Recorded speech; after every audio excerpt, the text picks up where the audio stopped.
If you stand for a reason, then you must stand like a tree. And if you fall on the ground, then you must fall like a seed that grows to fight again. Hi everyone, welcome back to my YouTube channel Legal World. Myself Dr. Seema Goyal.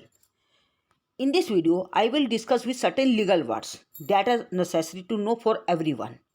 ये कुछ ऐसे कानूनी शब्द हैं जिनके बारे में हर व्यक्ति को नॉलेज होना चाहिए।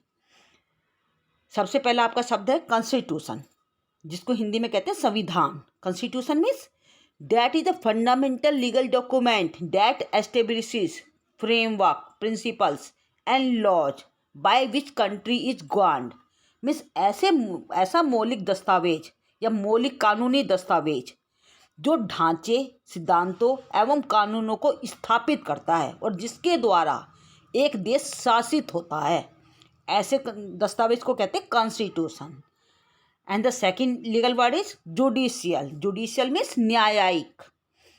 इट रेफर्स टू समथिंग और समवन रिलेटेड टू जुडिशरी और the administration of justice. Means ऐसा प्रशासन या ऐसी चीज जो जुडिशरी से संबंधित है, न्यायपालिका एवं न्याय के प्रशासन से संबंधित है, तो उसे हम क्या कहेंगे? न्यायिक। न्यायिक मीन्स जो न्याय से संबंधित है, चाहे वो आपकी जुडिशरी हो या फिर वो एडमिनिस्ट्रेशन ऑफ जस्टिस हो, उनसे संबंधित जो भी आपकी चीज़ होगी, कोई कुछ भी होगा, उसे न्यायिक कहा जाएगा, जुडिशियल कहा जाएगा। And the third word is justice. Justice means न्यायाधीश। जस्टिस मीन्स न्यायाधीश। न्यायाधीश मीन्स जज, जिसे हम जज भी कह देते हैं, न्यायाधीश भी कह देते हैं। तो जस्टिस मीन्स अ जज और a magistrate who presides over the legal proceedings and the administration of justice। Justice किसे कहेंगे? एक ऐसा न्यायाधीश या मजिस्ट्रेट जो कानूनी कार्यवाही की अध्यक्षता करता है या फिर न्याय करता है, तो ऐसे व्यक्ति को जज कहा जाता है, या जस्ट इंग्लिश में कहते हैं आप justice. And the next legal word is prohibition. Prohibition means प्रतिबंध। प्रतिबंध मतलब it refers to legal restriction or the ban imposed on certain activities, actions or substances।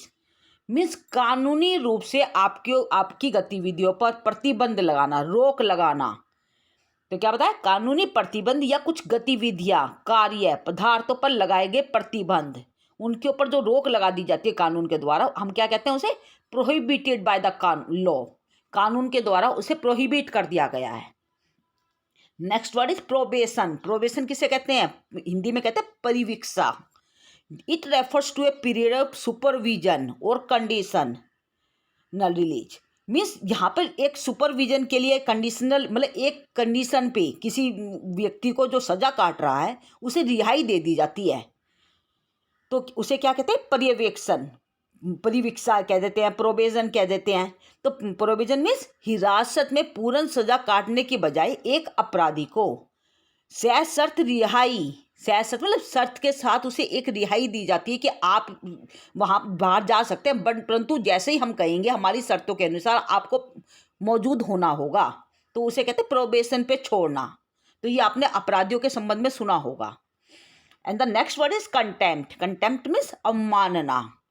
It refers to willful disobedience, disrespect or disregard for the authority or dignity of a country or its proceeding। आपने court के संबंध में सुना होगा contempt of court. किसी अदालत या उसकी कार्यवाही के आधार या उसकी गरिमा को जानबूझकर उसकी अवज्ञा करना, अनादर करना, अवहेलना करना, उसे क्या कहते हैं? कंटेम्प्ट करना। And the next word is appeal. Appeal means it refers to a process of requesting a higher court।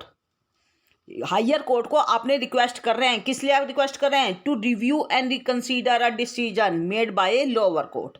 एक ऐसा डिसीजन, एक ऐसा जो निचली वाली अदालत के द्वारा दिया गया है, तो आप ऊपरी अदालत में उसके लिए क्या कहते हैं? अपील कर देते हैं। अपील का मतलब आप उस कोर्ट से कहते हैं कि आप इस निर्णय की समीक्षा एवं पूर्ण विचार कीजिए, तो उसे कहते हैं अपील करना। और आपको भी पता है कि जब निचली अदालत का कोई डिसीजन आता है तो उससे अपील ऊपरी अदालत में जाती है। जिसमें डिस्ट्रिक्ट कोर्ट का यदि कोई डिसीजन है तो आप अपील करेंगे हाई कोर्ट में, और हाई कोर्ट का डिसीजन के खिलाफ अपील करेंगे सुप्रीम कोर्ट में। तो दैट इज अपील। तो this is the process of requesting a higher court to review and reconsider the decision made by the lower court. And the next word is judicial proceeding. Judicial proceeding means legal actions, hearings और processes conducted in the court of law. मतलब कानून के, मतलब जो court के अंदर जो भी कार्यवाही की जाती हैं, कानूनी रूप से कोई जो कार्यवाही की जाती हैं, चाहे वो सुनवाई हो या कानून की अदालत में जो भी प्रक्रियाएं की जाएंगी, वो सब क्या कहलाएंगी? जुडिशियल प्रोसीडिंग्स कहलाती है। तो जुडिशियल प्रोसीडिंग्स का मतलब लीगल एक्शंस, हियरिंग्स या जो प्रोसेस जो कोर्ट के द्वारा किए जाएं, उसे कहते हैं judicial proceedings. And the last word is offender. Offender means a person who has committed the crime, who has violated the crime, who has violated the law. Means ऐसा व्यक्ति जिसने कानून का उल्लंघन किया है या जिसने अपराध किया है, उसे कहते हैं अपराधी या ऑफेंडर। तो offender is a person who has committed the crime और who has violated the law. तो these are certain legal words. And if you like my video, then you must like, share and subscribe this channel for further updates. Thank you.